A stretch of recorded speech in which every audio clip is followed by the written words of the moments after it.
Assalamu alaikum. I hope you all are fine and doing good. Welcome you all in today's lecture.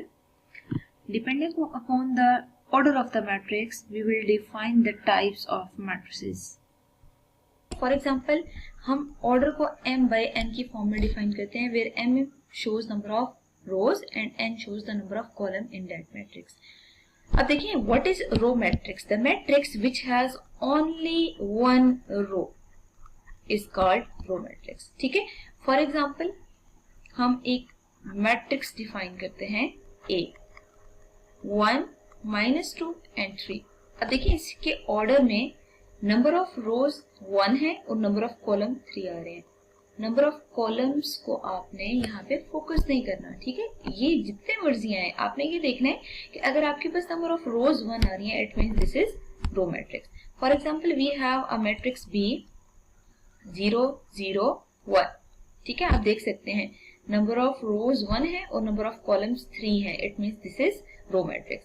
Similarly C matrix 1 2 define करते हैं, तो number of rows 1 आ रही है और number of columns 2 आ रहे हैं. तो अगर नंबर ऑफ रोज 1 है, it means this is row matrix. Now we will define the column matrix, the matrix in which only one column is present. ठीक है, अगर आपके पास जस्ट कॉलम 1 आ रहा है ना, it means that matrix is called column matrix. For example we will define here 1 2. आप देख सकते हैं रोज 2 हैं बट इसमें कॉलम 1 आ रहा है. मतलब जब आपने ऑर्डर लिखा है तो नंबर ऑफ रोज 2 आ रही है, नंबर ऑफ कॉलम 1 है. It means this is column matrix. ठीक है, अब बी डिफाइन करते हैं. बी में 1 2 3 आ रहा है, तो आप देख सकते हैं नंबर ऑफ रोज 3 है बट नंबर ऑफ कॉलम 1 है. It means this is column matrix. अब देखिए, यहाँ से आपको आइडिया होना चाहिए कि जब आपके पास ऑर्डर में नंबर ऑफ रो की जगह, मतलब m की जगह अगर 1 लिखा हो, that matrix is called row matrix. और अगर आपके पास नंबर ऑफ कॉलम की जगह, मतलब n की जगह अगर 1 लिखा हो, तो that matrix is actually column matrix. Here we define square matrix. अब देखिए, वैसे भी हमें पता होना चाहिए स्क्वायर शेप कौन सी शेप होती है, इन विच ऑल साइड्स आर. तो आपने इससे याद रखना है कि स्क्वायर के लिए हमारे पास सारी साइड्स इक्वल होती हैं. तो जब हम स्क्वायर मैट्रिक्स डिफाइन करते हैं ना, तो एक्चुअली ऑर्डर में number of rows number of column की इक्वल होती हैं. For example we have a matrix A 1 2 3 4. अब आप देख सकते हैं नंबर ऑफ रोज भी 2 है, नंबर ऑफ कॉलम्स भी 2 है. जब आपके पास नंबर ऑफ रोज और नंबर ऑफ कॉलम्स इक्वल होंगे, that matrix is called square matrix. तो एक्चुअली क्या कंडीशन है, number of rows equal to number of columns. ठीक है, अब बिल्कुल इसी तरह हम रेक्टेंगुलर मैट्रिक्स डिफाइन करते हैं. रेक्टेंगल की दो ऑपोजिट साइड्स डिफरेंट होती है ना, बिल्कुल इसी तरह आपने इसी कॉन्सेप्ट से याद रखना है. रेक्टेंगुलर मैट्रिक्स वो मैट्रिक्स होती है जिसमें number of rows not equal to number of columns. ठीक है, in general number of rows को हम n से और नंबर ऑफ कॉलम्स को हम n से रिप्रेजेंट करते हैं. तो बस ये भी याद रखिएगा, m is equal to n condition हो तो इट मींस स्क्वायर मैट्रिक्स है, और इसके लिए m should not be equal to n. ठीक है, अब हम प्रैक्टिस के लिए कुछ एग्जांपल्स यहाँ पे लिख लेते हैं. For example we have a C matrix 1 2 3 5 6 9. तो यहाँ पे जरा ऑर्डर डिफाइन करें. 2 by 3 की फॉर्म में आ रहा है. As number of rows are not equal to number of column, it means this matrix is a rectangular matrix. ठीक है, इसी तरह हम एक और मैट्रिक्स D डिफाइन करते हैं. 1 2 3 -9 6 5 8 and 9. तो आप देख सकते हैं यहाँ पे नंबर ऑफ रोज 2 आ रही है बट नंबर ऑफ कॉलम्स यहाँ पे 4 मौजूद है. As number of rows are not equal to number of columns, hence this matrix is called rectangular matrix. One more thing, अगर फॉर एग्जांपल आपके पास ये मैट्रिक्स गिवन है 1 2 5, आप देख सकते हैं नंबर ऑफ रोज 1 है और नंबर ऑफ कॉलम्स 3 आ रहे हैं. Number of rows are not equal to number of columns. तो अगर हम इस मैट्रिक्स को देखें, ये रो मैट्रिक्स भी है और रेक्टेंगुलर मैट्रिक्स भी है. Here we define जीरो और नल ऑफ अ मैट्रिक्स. जीरो से ही हमें क्लियर हो रहा है कि इस मैट्रिक्स के सारे एलिमेंट्स जीरो होंगे. अब हम यहाँ पे एक मैट्रिक्स डिफाइन करते हैं. For example 0 1 0.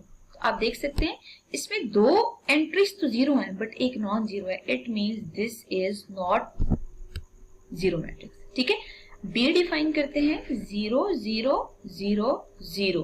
तो आप देख सकते हैं इसको ऑर्डर 2 by 2 आ रहा है बट इसकी सारी एंट्रीज 0 हैं, it means this is 0 matrix. Next C define करते हैं 0। आप देख सकते हैं इसमें एक ही कॉलम एक ही रो मौजूद है बट ऑर्डर पे डिपेंड नहीं कर रहा। अगर आपके पास सारी एंट्री 0 हैं इसका मतलब है ये 0 मैट्रिक्स है, और 0 मैट्रिक्स का ही दूसरा नाम हमारे पास नल मैट्रिक्स होता है। Now we will define diagonal matrix. अब आप देख सकते हैं फॉर एग्जांपल हम रेक्टेंगल ड्रॉ करें तो रेक्टेंगल में डायगोनल का मतलब क्या होता है कि आपने इस कॉर्नर को इससे ज्वाइन करना है। जब हम इन दोनों को आपस में ज्वाइन करते हैं तो डायगोनल ऑफ रेक्टेंगल बनता है। बिल्कुल इसी तरह जब हम कोई भी मैट्रिक्स डिफाइन करते हैं फॉर एग्जांपल 1 2 3, तो अगर उस मैट्रिक्स में डायगोनल में एंट्रीज मौजूद हो, बाकी सबकी सब 0 हो, तो इस मैट्रिक्स को हम डायगोनल मैट्रिक्स डिफाइन करते हैं। अब हम देख सकते हैं कि जब आपने टॉप लेफ्ट एंट्रीज को बॉटम राइट एंट्री से ज्वाइन करना है तो एक्चुअली ये डायगोनल बनता है। ठीक है, तो इस मैट्रिक्स को हम डायगोनल मैट्रिक्स कहेंगे। इट मीन्स डायगोनल मैट्रिक्स की कंडीशन है कि उसको सबसे पहले क्या होना चाहिए, स्क्वायर होना चाहिए। तो आप देख सकते हैं इसमें number of rows number of columns के इक्वल आ रही है, इट मीन्स ये डायगोनल मैट्रिक्स है। तो डायगोनल मैट्रिक्स के लिए क्या कंडीशन है, आप साइड पे लिख लें कि इट शुड बी स्क्वायर। ठीक है, इसे पहला तो कंडीशन ये है कि इसको स्क्वायर मैट्रिक्स होना चाहिए। ठीक है, देन आप चेक करेंगे ये डायगोनल है या नहीं। एक और मैट्रिक्स डिफाइन करते हैं फॉर एग्जांपल 1 2 6 9 0 0। अब देखिए आपने डायगोनल की एंट्रीज को देखना है ना, बट डायगोनल की एंट्रीज को देखने से पहले हम देखेंगे कि इसका ऑर्डर क्या है। तो यहाँ पे आप देख सकते हैं इसका ऑर्डर 2 by 3 आ रहा है, it is not square matrix. अगर वो स्क्वायर नहीं है तो डायगोनल भी नहीं होगी। ठीक है, बिल्कुल इसी तरह हम एक और सी मैट्रिक्स डिफाइन करते हैं 1 -5 6 और बाकी सारी एंट्रीज आप यहाँ पे 0 लिख दें। ठीक है, तो जब हम टॉप लेफ्ट एंट्री को टॉप बॉटम राइट एंट्री से ज्वाइन करेंगे, ठीक है, तो आपके पास ये जो एक्चुअली बनेगा ये डायगोनल है। तो आप देख सकते हैं डायगोनल में एंट्रीज मौजूद हैं बट बाकी सारी ऊपर नीचे 0 है, इसका मतलब है ये डायगोनल मैट्रिक्स है। For example we have a D matrix 0 1 3 0। ठीक है, तो आप देख सकते हैं कि ये आपके पास नॉन जीरो है और ये दोनों एंट्री 0 आ रही हैं बट आप इसको डायगोनल कंसीडर नहीं करेंगे। ठीक है, तो this is not actually diagonal matrix. What is scalar matrix? Any matrix which is diagonal and diagonal entries are same is called scalar matrix. What does it mean? For example हम यहाँ पे कोई भी डायगोनल मैट्रिक्स डिफाइन करते हैं तो diagonal matrix की क्या कंडीशंस होती हैं हम प्रीवियस लेक्चर में डिटेल में डिस्कस कर चुके हैं कि इट शुड बी स्क्वायर और उसमें जो डायगोनल एलिमेंट्स आ रहे हैं वो हमेशा नॉन जीरो होने चाहिए। ठीक है, तो अब स्केलर मैट्रिक्स में उसी मैट्रिक्स में हम मॉडिफिकेशन करते हैं कि अगर फॉर एग्जांपल हमारे पास जो डायगोनल की एंट्रीज आ रही हैं वो सेम है तो उसी मैट्रिक्स को हम स्केलर मैट्रिक्स कहेंगे। ठीक है, फॉर एग्जांपल इस मैट्रिक्स को देखें तो ये हमारे पास 3 by 3 ऑर्डर की मैट्रिक्स है।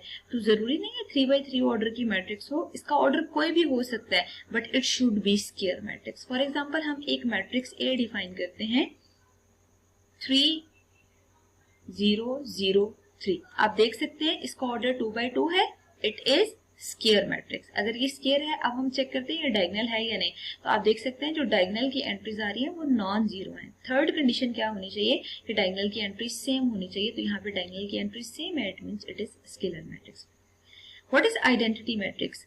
स्केलर मैट्रिक्स जिसके डायगोनल एलिमेंट्स 1 के इक्वल हो उसे आइडेंटिटी मैट्रिक्स कहेंगे। ठीक है, तो मतलब आप अगर फॉर एग्जांपल यहाँ पे कोई भी मैट्रिक्स ए डिफाइन करते हैं 1 0 0 1 तो आप देख सकते हैं इट इज स्क्वायर मैट्रिक्स और स्क्वायर मैट्रिक्स के डायगोनल एंट्रीज 1 की इक्वल आ रही हैं, it means this is identity matrix. और इसमें भी ऑर्डर आपके पास कोई भी डिफाइन हो सकता है। फॉर एग्जांपल यहाँ पे हम 3 by 3 ऑर्डर की मैट्रिक्स लें तो 1 0 0 0 1 0 0 0 1। आप देख सकते हैं इसके डायगोनल एलिमेंट्स 1 की इक्वल है और बाकी सब 0 है। इट मींस जो आइडेंटिटी मैट्रिक्स है वो आपके पास स्क्वायर भी होगी, डायगोनल भी होगी, स्केलर भी होगी। ठीक है, बट एक और मॉडिफिकेशन ये होती है कि इसकी जो डायगोनल एंट्रीज आ रही हैं वो 1 की इक्वल होंगी। आइडेंटिटी मैट्रिक्स का जो सेकंड नेम है वो यूनिट मैट्रिक्स है। Here we have a transpose of a matrix. Transpose of a matrix क्या है कि जब आप चेंज करते हैं तो जो आपके पास रिजल्टेंट मैट्रिक्स आती है वो ट्रांसपोज ऑफ मैट्रिक्स कहलाती है। ठीक है, for example we have a matrix A 1 2 3 4। ठीक है, अगर हम इसका ए ट्रांसपोज लेना चाहते हैं ना तो हमेशा याद रखिएगा ट्रांसपोज ऑफ ए को रिप्रेजेंट करने के लिए हम यहाँ पे हमेशा उस मैट्रिक्स पे स्मॉल टी डालते हैं। ठीक है, और वो हमेशा यहाँ पे पावर में आना चाहिए। तो A transpose is equal to matrix put करने के बाद यहाँ पे स्मॉल टी लिखते हैं। ठीक है, और फिर जब हमने ट्रांसपोज अप्लाई करना है तो हमेशा हम रोज को कॉलम में चेंज करते हैं। देखिए 1 3 रो है ना, आप इसको कॉलम में चेंज कर दें और बिल्कुल इसी तरह सेकंड रो को भी आप सेकंड कॉलम में चेंज कर लें। तो ये जो एक्चुअली मैट्रिक्स है ये ट्रांसपोज ऑफ मैट्रिक्स कहलाती है। ठीक है, एक और हम एग्जांपल लेते हैं। For example we have a matrix 1 3 -5 9 -16 and -10।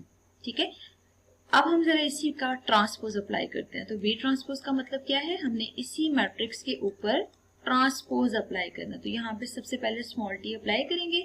अब आप इसको सिंप्लीफाई करें। देखिए ये फर्स्ट रो है और इस रो को हम कॉलम बना देते हैं 1 -5 -16। फिर आप देख सकते हैं 3 9 -10 रो है, 3 9 -10 को कॉलम बना दें। तो एक्चुअली ये जो आंसर आ रहा है ये बी ट्रांसपोज को रिप्रेजेंट कर रहा है। ठीक है, वन इंपॉर्टेंट थिंग जो यहाँ पे आप लोगों ने नोट करनी है वो ये है कि फॉर एग्जांपल देखिए एक ऑर्डर यहाँ पे क्या है 2/2 और जो आपके पास आंसर आया है ए ट्रांसपोज का उसका ऑर्डर 2/2 आ रहा है। अब यहाँ पे फोकस करें, बी का ऑर्डर क्या आ रहा है, 2 रोज 3 कॉलम्स है, इट मीन्स 2/3 की फॉर्म में है। अब जरा बी ट्रांसपोज का आंसर ये आ रहा है ना, आप इसका ऑर्डर ऑब्जर्व करें, इसमें 3 रोज आ रही हैं 2 कॉलम आ रहे हैं, तो इसका मतलब है इसका ऑर्डर 3/2 आ रहा है। तो आपने ये याद रखना है कि जो ट्रांसपोज ऑफ अ मैट्रिक्स है उससे हमेशा ऑर्डर रिवर्स हो जाता है। ठीक है, for example we have any matrix B. ठीक है, मैंने आपको बी के बारे में कोई इंफॉर्मेशन नहीं बताई, बाकी जस्ट मैंने आपको बता दिया है कि जो उसका ऑर्डर है वो 2/3 की फॉर्म में आ रहा है। तो आपको कंफर्म होना चाहिए बी ट्रांसपोज का जो ऑर्डर है वो 3/2 होगा। मतलब ये वाला जो ऑर्डर डिफाइन होता है ना ओरिजिनल मैट्रिक्स का वो इंटरचेंज हो जाता है। मतलब ये अगर इसमें 2 रोज 3 कॉलम आ रहे हैं तो जो ट्रांसपोज लेके मैट्रिक्स आएगी उसमें 3 रोज और 2 कॉलम होंगे। ठीक है, सिमिलरली सी का ऑर्डर अगर आपको डिफाइन है 4/5 की फॉर्म में तो आपको कंफर्म होना चाहिए जो सी ट्रांसपोज का ऑर्डर आएगा वो 5/4 आएगा। मतलब ये जो नंबर ऑफ रोज हैं वो नंबर ऑफ कॉलम्स के साथ एक्सचेंज हो जाएंगे। अब यहाँ पे हम सिमेट्रिक और स्क्यू सिमेट्रिक मैट्रिक्स डिफाइन करते हैं। सिमेट्रिक मैट्रिक्स की कंडीशन ये होती है कि वो मैट्रिक्स जिसपे आप ट्रांसपोज अप्लाई करें दोबारा से अगेन वही मैट्रिक्स आ जाए, इसे हम सिमेट्रिक मैट्रिक्स कहते हैं। और स्क्यू सिमेट्रिक की कंडीशन ये है कि अगर आप उस पर ट्रांसपोज अप्लाई करें -1 के इक्वल आ जाए। ठीक है, this is very important condition. Actually आपने ये चेक करना हो कि ये सिमेट्रिक मैट्रिक्स है या नॉन सिमेट्रिक मैट्रिक्स है। तो सबसे पहले हम ये चेक करते हैं कि जब आप उसका ट्रांसपोज अप्लाई करें अगर ए की इक्वल आंसर आ रहा है इट मीन्स वो सिमेट्रिक होगी, लेकिन अगर वो माइनस ऑफ ए की इक्वल आ रहा है तो इट मीन्स वो स्क्यू सिमेट्रिक होगी। For example we have any matrix, हम ए लेट करते हैं 1 -3 -3 एंड 0। ठीक है, अब जरा आप इस पे ट्रांसपोज अप्लाई करें। जब आप ट्रांसपोज अप्लाई करेंगे तो ट्रांसपोज का मतलब क्या होता है, हमें रोज को कॉलम में चेंज करना होता है। तो जरा फर्स्ट रो को फर्स्ट कॉलम बना दें, सिमिलरली सेकंड रो को सेकंड कॉलम बना दें। अब देखिए आंसर क्या आ रहा है 1 -3 0। क्या ये ए के इक्वल है? तो आप देख सकते हैं A transpose is equal to A, it means this is symmetric. हम एक और मैट्रिक्स बी डिफाइन करते हैं और हम चेक करते हैं ये सिमेट्रिक है या नहीं। First of all we will apply transpose here. ठीक है, तो जरा आप गिवन मैट्रिक्स पे ट्रांसपोज अप्लाई करें। तो ट्रांसपोज का मतलब क्या होता है, रोज को कॉलम में चेंज करना होता है। तो जरा इसी में रोज को कॉलम में चेंज कर दें। 0 2 3 -2 0 1 -3 -1 एंड 0। आप देख सकते हैं मैंने फर्स्ट रो को फर्स्ट कॉलम, सेकंड रो को सेकंड कॉलम और थर्ड रो को थर्ड कॉलम बनाया। ठीक है, अब जरा आप इसको बी के साथ कंपेयर करें। ये दोनों इक्वल नहीं है, क्यों? क्योंकि यहाँ पे 0 है, यहाँ पे 0 है। सेकंड यहाँ पे 2 है और यहाँ -2 है, तो हमने क्या कंडीशन पढ़ी थी इक्वल मैट्रिसेस की कि their corresponding entry should be equal, यहाँ पे इक्वल नहीं है। अब हम चेक कर लेते हैं। नाउ जरा -b अप्लाई करें। -b का मतलब क्या है कि b को माइनस साइन से मल्टीप्लाई करें, तो जो नेगेटिव साइन मैट्रिक्स के बाहर मौजूद है वो हर टर्म के साथ मल्टीप्लाई होगा, तो ऑब्वियसली उनके साइंस को चेंज कर देगा। 0 -2 -3 2 0 -1 3 1 एंड 0। ठीक है, अब जरा आप इन दोनों आंसर्स को कंपेयर करें। ये बी ट्रांसपोज का आंसर है और ये -b का आंसर है, तो 0 0 -2 2 3 3 -2 -2 0 0 1 1 -3 -3 -1 -1 0 0। आप देख सकते हैं इनकी कोरिस्पोंडिंग एंट्रीज इक्वल आ रही हैं। तो आप यहाँ डिफाइन करेंगे as B transpose is equal to minus of B. ये बी के इक्वल नहीं है बल्कि माइनस ऑफ बी के इक्वल है। तो जब भी किसी मैट्रिक्स का ट्रांसपोज उसके नेगेटिव के इक्वल होता है that is actually called skew symmetric matrix. ठीक है, तो एक्चुअली यहाँ पे ये जो मैट्रिक्स बी हमने डिफाइन किया वो स्क्यू सिमेट्रिक होगी।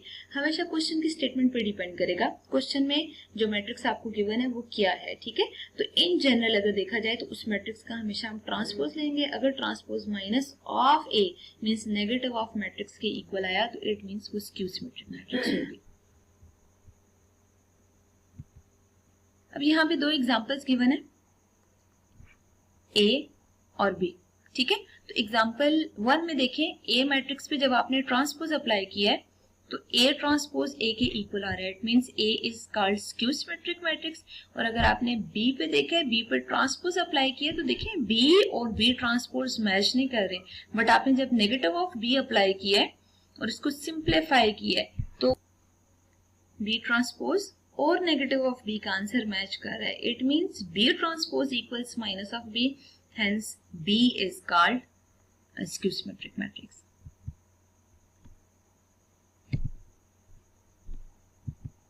Here is assignment. You have to solve these MCQs and mark correct option here. Here you have some questions. You have to practice these questions.